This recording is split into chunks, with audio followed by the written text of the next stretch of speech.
Minister, who's announced 200 million euros in defence aid to the Ukrainians and the arrival of military vehicles. So this is the next step. Here they are, and these are a few pieces of information about what the Ukrainians are going to receive.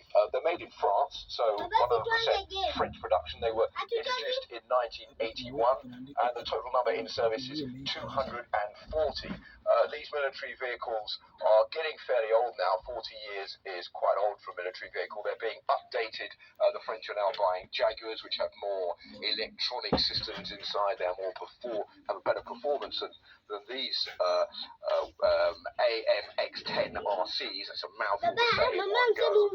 But they are very welcomed by the Ukrainians because Volodymyr Zelensky has asked France and other European countries and the United States to provide tanks.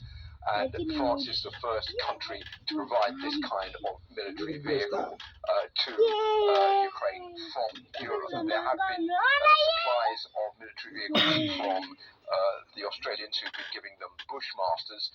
So in theory, it's not the first Western military vehicles that have been supplied to Ukraine, but the first European military vehicles that have been supplied. This is upping the ante-error on the United States because Volodymyr Zelensky has asked the United States to supply them with US Abrams tanks. So far that has not happened, and also on Germany, because Germany has been asked by the Ukrainians to supply them with Leopard tanks. So far that hasn't happened either.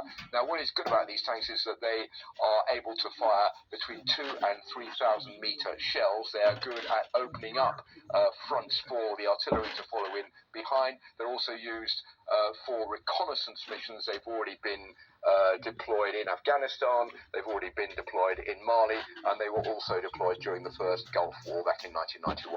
So how significant is this announcement then, Philip?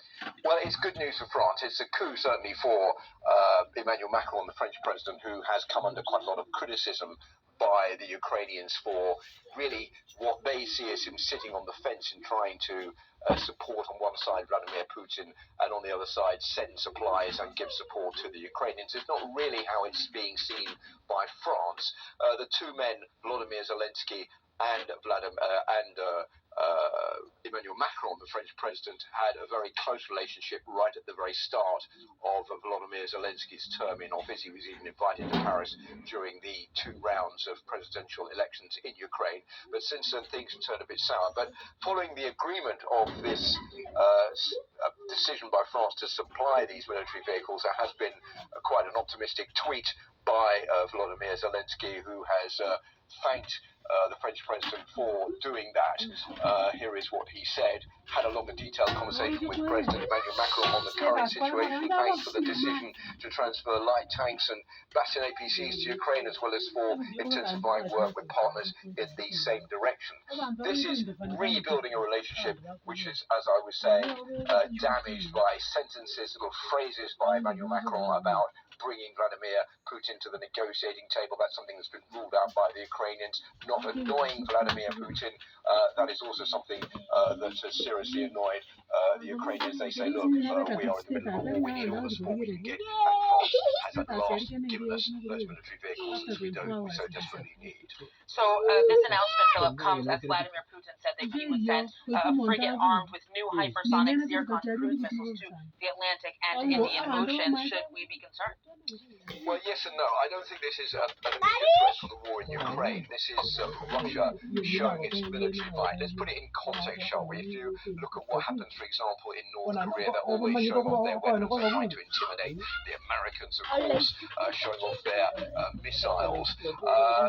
This is something the West don't do. There have been lots of red lines that have been covered over, walked over in this war. Red lines have been laid down by the Russians saying you mustn't do that, otherwise this will be a much wider conflict. No doubt the sending of these military vehicles is another red line for the Russians, but the Russians don't really have an awful lot they can do, so they can show off their military might, they can show off these weapons, these Zircon or Zircon hypersonic missiles. They travel at 9 times the speed of sound, they have 1,000-kilometer range.